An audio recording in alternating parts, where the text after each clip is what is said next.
流言騙廣，查咗先講。歡迎收睇新一期嘅生活調查團，我係菲兒。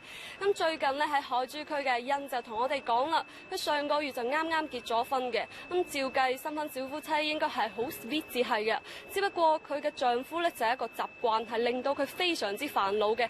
咁究竟係點樣嘅一回事呢？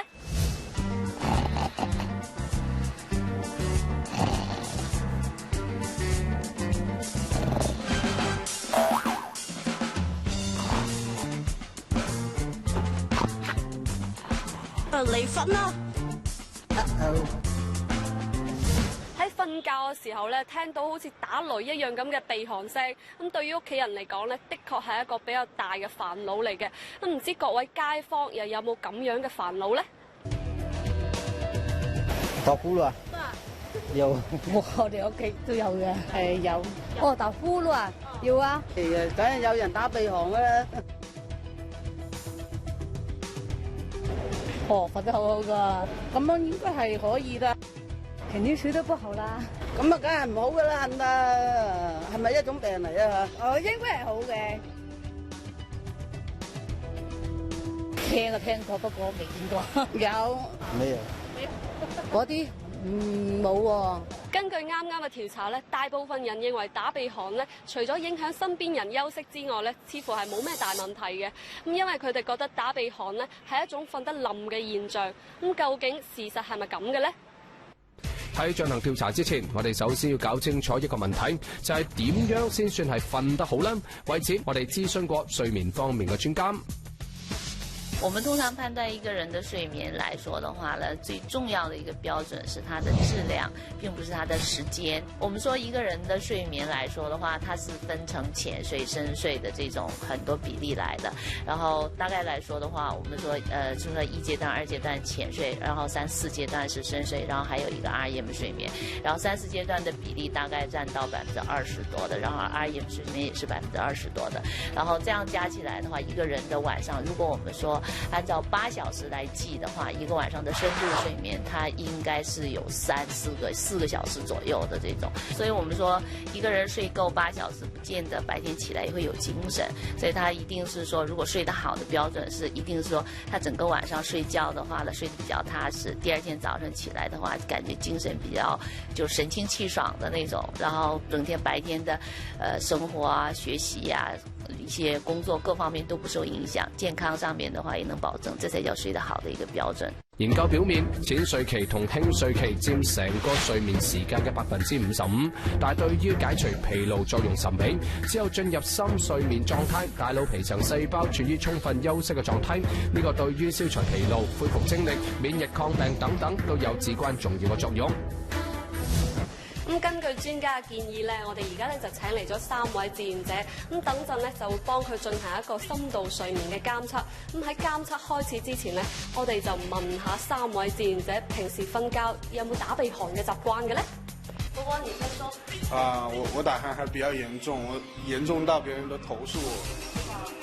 阿人咧？我平時都唔會打鼻鼾嘅，除非有時候特別攰嘅時候可能會打咯。我基本上打鼻鼾打得好犀利嘅，有時候咧鼻鼾聲大到咧自己嘈緊自己。好啦，大家都聽到3位志願者嘅講述啦。咁其中有2位志願者咧係有打鼻鼾嘅習慣嘅。咁等陣咧，我哋就請3位志願者喺11點半係準時上床啦。咁而第2日嘅7點半咧，亦都係要準時起床嘅。咁而家嘅時間就啱啱好係11點正。咁麻煩3位志願者咧，就先去準備一下㗎。時間嚟到晚上嘅11點半，一切都準備就緒啦。我哋嘅3位志願者亦都按時上床瞓覺啦。去到凌晨2點，我哋嘅志願者亦都全部瞓着啦。經過8個鐘頭嘅睡眠，我哋嚟睇下3位志願者嘅睡眠狀態。第1位志願者波波，深度睡眠時間為1.8小時；第2位志願者阿超，深度睡眠嘅時間為1.3小時；第3位志願者阿仁，深度睡眠嘅時間為3小時。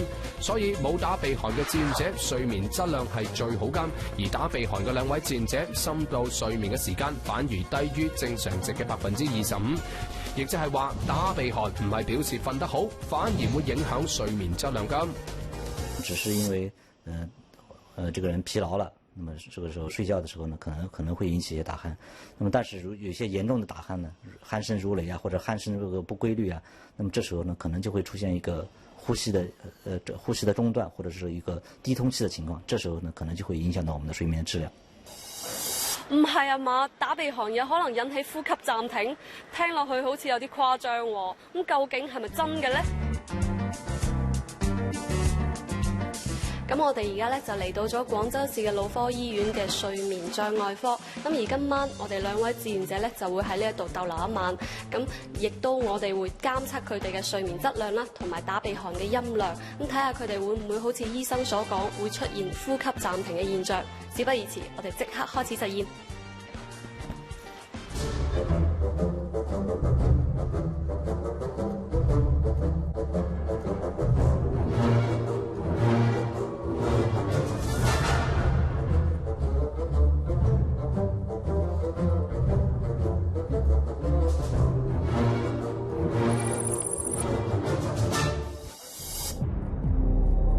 之前嘅實驗一樣，我哋嘅兩位志願者都係喺晚上嘅11點半瞓覺，第二日嘅7點半起床。我哋可以見到兩位志願者瞓落床冇幾耐啫，鼻鼾聲就好似交響樂咁，抑揚頓挫啦。而等到兩位志願者瞓着之後，我哋嘅調查員就每隔1個鐘測量一次志願者鼻鼾聲嘅音量。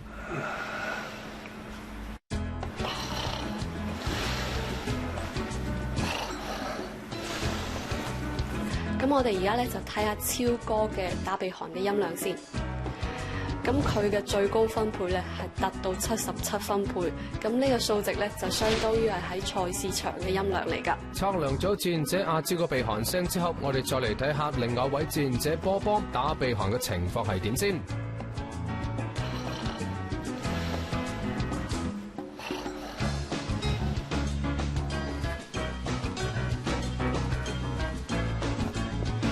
而家咧就係凌晨嘅1點幾啦，咁我啱啱咧就幫志願者波波係做咗一個打鼻鼾音量嘅測試，咁佢最高分貝咧係達到92分貝，咁呢個數值咧係相當於一部吸塵機運行時候嘅音量嚟㗎。經過一晚嘅檢測，醫生亦都喺第2日幫我哋整理出兩位志願者嘅監測數據。這個是1號志願者的那個晚上睡眠的那個情況。我們就可以看到他那天晚上睡覺的話，是出現了很多那個呼吸暫停的事件的。大概一次事件持續的時間可能是10幾秒到20幾秒這樣子的。可以看到他晚上總共的阻塞性呼吸暫停的事件出現了有187次，低通氣的事件有82次，可以算是重度的呼吸暫停。接住落嚟，我哋一齊睇下志願者阿超嘅數據。這個志願者的話，他是主要的睡眠問題是以低通氣的現象為主，然後阻塞性的呼吸暫停就比較少一些。這個指數是可以算是一個中度的呼吸暫停低通氣綜合症。雖然志願者阿超呼吸暫停嘅次數只有7次，但係低通氣嘅次數就高達120次。只不過講咗咁耐，究竟打鼻鼾引起嘅呼吸暫停或者係低通氣會有咩危害呢？因為我們知道，我們人體所需要所有的這個組織器官，它都是需要有氧氣的啊。通過氧氣來供應過我們身體的這個氧的能量以後，我們才能夠這個正常的生存啊。那麼當出現一個呼吸暫停的時候，也就是打鼾很嚴重到引起呼吸暫停的時候呢，那麼這時候呢，我們這個通氣量就不夠了，甚至會出現一個通氣的中斷。那麼這時候就沒有氧氣進入我們的肺裡面，因此呢，我們的身體裡面的血液裡面以及我們的組織器官裡面都會出現一個間斷性的缺氧。那麼長期的這種間斷缺氧，那麼必然會對我們的組織器官引起損傷，最終導致對我們身體健康的影響。打鼻鼾引起嘅呼吸暫停，又叫做睡眠呼吸暫停綜合徵，係一種非常常見嘅疾病嚟㗎。根據調查數據顯示，全球每日大約有3000人死於睡眠呼吸暫停綜合徵及相關嘅疾病。可以講，鼾症已經成為睡眠當中嘅隱形殺手啦。另外，葉主任仲特別提醒我哋，打鼻鼾嘅現象並唔單止出現喺成年人嘅身上，其實兒童打鼻鼾亦都係非常常見㗎。兒童的這個睡眠呼吸暫停綜合症呢也不少見。那麼它的最常見的原因呢，它是一個因為儿童的这个免疫系统还不健全，那么在这个小孩的反复的这个上呼吸道感染呢，它就会引起我们的扁桃体和我们的这个腺样体的肥大。那么当扁桃体和腺样体肥大到一定程度呢，它就会阻塞我们的咽腔，造成我们咽腔的狭窄，甚至咽腔的完全的阻塞。那么因此，当患儿睡着的时候呢，他也会出现一个打鼾，甚至出现一个呼吸暂停。那么他出现的呼吸暂停和成人是一样的，也会造成我们身体的缺氧，那么从而导致对我们身体的损伤。那么特别是小孩在生长发育的过程中间，长期的这种缺氧啊，这个对这个身体这个各个组织器官的影响可能会更大，甚至会影响到小孩的一个生长發育。咁無論大人又好，小朋友又好，打鼻鼾嚴重起嚟咧，都係一種病嚟嘅喎。咁但係講咗咁耐啦，大家又知唔知人點解會打鼻鼾咧？那麼打鼾呢，主要是我們在這個睡覺的時候呢，這個氣流通過我們這個氣道的時候呢，那麼如果我們的氣道狹窄，那麼這時候氣流通過這個狹窄的氣道的時候呢，會引起我們這個狹窄的部位的這個氣道的軟組織的一個震動，那麼這時候就會發出鼾聲。關於打鼻鼾嘅成因咧，聽上去好似有啲複雜，但係其實我哋可以通過一個小小嘅實驗嚟講明呢個問題嘅。咁氣道咧就相當於我哋呢一條吸管咁啦，而尖端嘅呢個地方咧就相當於我哋喉嚨嘅軟組織。咁當人清醒嘅時候咧，我哋可以好輕鬆咁控制到咽喉部嘅肌肉，令到氣道咧係保持暢順嘅。咁所以我哋吹呢一條吸管嘅時候咧係唔會發出任何聲音㗎。而當人瞓着咗嘅時候咧，我哋控制呼吸道嘅肌肉咧係會放鬆嘅，而咽喉部嘅組織咧亦都係會鬆弛，脷根亦都係會自然係後墜啦，呢導致咧氣流係唔可以暢順咁通過氣道，咁所以咧就等於呢一條吸管，我哋輕輕咁捏住，吹氣嘅時候咧就會發出一啲啲嘅聲音啦。哦，原來打鼻鼾咧係因為我哋嘅氣道狹窄或者係堵塞造成嘅。咁其實我哋可以咁樣理解，咁打鼻鼾咧係由於我哋身體呼吸唔暢順發出嚟嘅信號。咁我哋又可唔可以從呢一啲信號當中去判斷有冇呼吸暫停嘅危險呢？如果這個家屬要發現自己的這個家人呢偶爾一次打鼾，應該是沒有問題的。但如果長期打鼾，每天晚上都會出現打鼾，甚至這個打鼾聲音很響，鼾聲如雷啊，或者是鼾聲整個沒有節律這個不規則啊，那麼這時候就應該到醫院去做檢查啊，讓醫生來評估一下這個打鼾是不是一個病理性的這個鼾症啊，如果是有問題，那麼就要醫生干預進行治療。患者是自己住的話，如果這個睡眠呼吸暫停綜合症比較嚴重呢，那麼他可能就會出現一些白天的症狀，比如說這個白天工作注意力不集中啊，這個容易困倦啊。坐車的時候啊，看電視的時候，甚至看書的時候，容易犯困啊、打瞌睡啊。那麼這種情況呢，那麼就要引起重視，那麼到醫院去檢查是不是有這個相關的問題存在。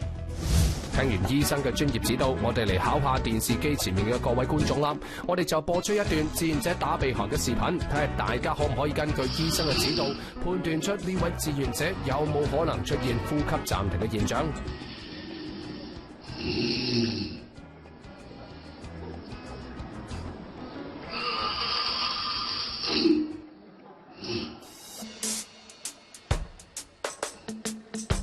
根據醫生嘅提示，相信各位醒目嘅觀眾都已經估到答案啦。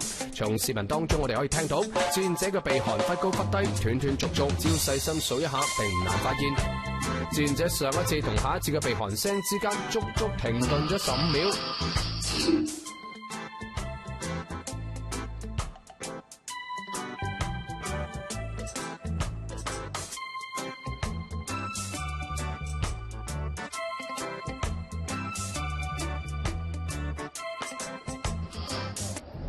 另外，周嘅調查團仲需要特別提醒大家，以上嘅小測試只可以當作一個參考，並唔可以100%判斷正確。如果大家發現屋企人有打鼻鼾嘅習慣，最好就去到醫院做一個專業嘅檢查，穩陣啲啦。調查到呢一度，大家都知道啦，瞓覺打鼻鼾咧，除咗係影響到身邊人休息之外咧，亦都係會損害到自己嘅健康㗎。不過我聽朋友講咧，喺瞓覺之前飲少少酒，會對睡眠係更加好嘅。咁唔知呢一種方法又適唔適合打鼻鼾嘅人呢？於是我哋請兩位志願者喺瞓覺之前，分別飲一杯120毫升嘅紅酒，同飲一罐330毫升嘅啤酒，再監測睡眠狀況，並將今次嘅檢測嘅數據同之前冇飲酒嘅情況之下檢測得嚟嘅數據進行對比。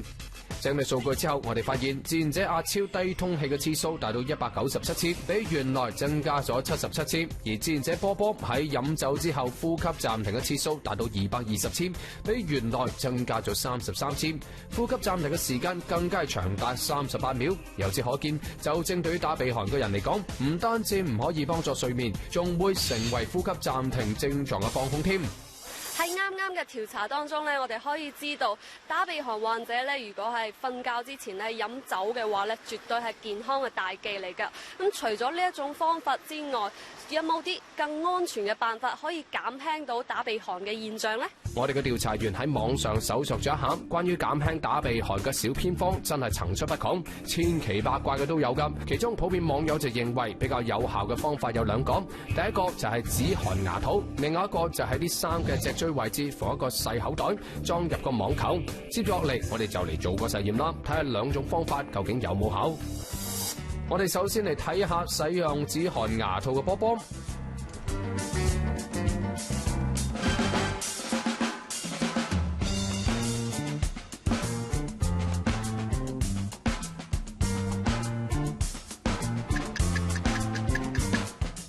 好啦，一覺瞓醒之後咧，唔知使用止鼻鼾牙套嘅波波使用嘅情況係點嘅咧？我哋問下佢先。波波起床啦，快點起床啦！怎麼樣？昨天晚上使用這個止鼻鼾的牙套，感覺如何？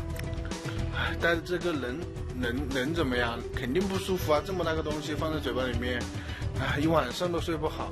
你說這睡不好，怎麼會打鼾呢？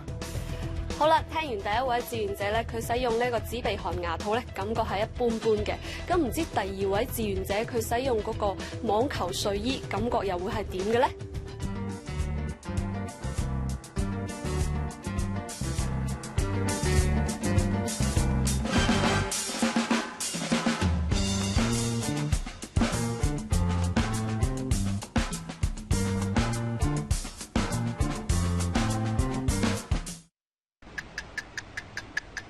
好啦，我哋而家咧就採訪下第二位志願者，着住呢一件特製嘅網球睡衣，感覺如何先？早晨阿超，琴晚着住呢一件網球睡衣，瞓得好唔好啊？瞓得唔係好好。感覺如何？揞住就係揞住個背脊咯。即係成日會窒聲。好啦，聽完兩位志願者嘅反饋之後咧，佢哋嘅使用感覺咧都係麻麻地嘅啫。咁我哋而家咧就即刻去睇下佢哋實際嘅睡眠狀況係點樣啦。喺我哋睇翻兩位志願者嘅睡眠檢測視頻嘅時候，發現使用止汗牙套嘅志願者上半夜轉身嘅次數非常多，呈現一種無法入睡嘅表現。到咗下半夜，志願者開始入睡啦，翻身嘅次數亦都有所減少。而根據我哋嘅檢測數據，1號志願者深度睡眠嘅時間為1.5小時，佔睡眠時間嘅18%。而使用網球睡衣嘅志願者一開始亦都輾轉反側，到咗下半夜亦都聽唔到志願者嘅鼻鼾聲啦。而2號志願者深度睡眠嘅時間為2.3小時，佔睡眠時間嘅20%。亦就係話止汗牙套同網球睡衣嘅兩種方法，雖然冇辦法改善兩位志願者嘅深度睡眠嘅狀況，但係亦都從一定嘅程度上緩解咗打鼻鼾嘅狀況。是這樣子的，引起鼾症的原因很多。那麼其中一種原因呢，就是這個患者呢，他這個頜面部發育有些異常啊，有些病人，有些這個人呢，他的下頜比較小，往後縮。那麼還有一些老年人呢，睡着仰臥睡覺，睡着了以後呢，他的下頜會後墜。那麼戴上牙套以後呢，它實際上是把我們的下頜呢往前拉了以後呢，使我們的舌根和咽喉壁之間的間距呢增寬。那麼增寬以後呢，就可以保持我們這個氣道能夠保持一個暢通的氣道存在。那麼因此呢，對於一些輕度的鼾症患者呢，或者輕度的這個阻塞性睡眠呼吸暫停綜合症的患者呢，那麼這種方法它是有效的。另外，你剛才說的是在背後縫個口袋，裡面放一個網球啊。那麼它的目的呢，實際上是調整我們人的睡姿。那麼我們知道，我們在平臥狀態下的時候，當你睡着了以後呢，因為重力的作用呢，我們下頜呢可能往後墜下墜以後呢，會造成我們舌後間隙縮窄啊，引起一個呼吸暫停啊，或者是低通氣。那麼當缝那个网球以后呢，他就没办法再平卧了，那么他就会侧卧睡。侧卧睡以后呢，这个舌后的间隙呢，它就不会再缩小，那么这样就起到一个保证我们气道这个通畅的一个目的。咁除咗呢一啲減輕打鼻鼾症狀嘅小妙招之外咧，我仲喺網上就睇到，對於打鼻鼾患者嚟講咧，枕頭嘅選擇咧，亦都係非常之重要嘅。咁但係喺枕頭高度嘅問題上咧，大家又出現咗好多嘅分歧喎。咁有啲人又覺得高嘅枕頭咧係更加適合打鼻鼾嘅患者啦，咁有啲人又覺得係矮嘅枕頭係更加適合。咁究竟邊種枕頭係更加適合打鼻鼾嘅患者呢？我哋請志願者將兩個枕頭疊埋一齊瞓覺，另外一位嘅志願者就使用棉花掏空一般嘅低枕頭。經過一晚嘅檢測，我哋發現兩位志願者打鼻鼾嘅症狀並冇得到緩解。咁既然太高或者太低嘅枕頭都唔適合，咁寒症患者應該點揀枕頭呢？對於患者來說，這個枕頭呢，跟睡覺關係非常密切的啊，特別是對我們的頸椎啊等等方面都有這個很大的這個學問在裡面。但對於我們的睡眠呼吸來說呢，那麼可以在保證患者能夠舒適睡眠的狀態下，可以把枕頭呢略微調高啊，略微調高以後呢，使我們的這個頭的角度呢，略微增大以後呢，使舌根後墜的幾率減小啊，這樣也可以保證我們氣道的相對來說通暢啊，對於一些輕症的患者，它也是有效的。調查到呢度，生活調查團提提你，如果發現家人嘅鼻鼾聲特別大，並且出現斷斷續續、忽大忽細嘅情況，並且睡眠充足但係仍然覺得疲勞，就有可能患上睡眠呼吸暫停綜合症啦。另外，背後縫網球或者係鼻鼾牙套，對減輕打鼻鼾症狀的確可以起到緩解嘅作用，但係呢啲嘅方法只係適用於輕度打鼻鼾嘅患者。大家如果發現自己打鼻鼾嘅習慣，都係及早去到醫院檢查一下啦。睇完今期嘅生活調查團咧，相信大家都已經了解啦。咁隱藏喺鼻鼾聲背後嘅健康危機咧，係不容忽視嘅。咁如果大家發現身邊嘅伴侶啦或者屋企人打鼻鼾嘅症狀咧係比較嚴重嘅話，最好都係帶佢去醫院係做個檢查啦。好啦，今期嘅節目就到呢度啦。想了解更多資訊，請關注我哋嘅微信公眾號生活調查團。好啦，我哋下期再見啦，拜拜。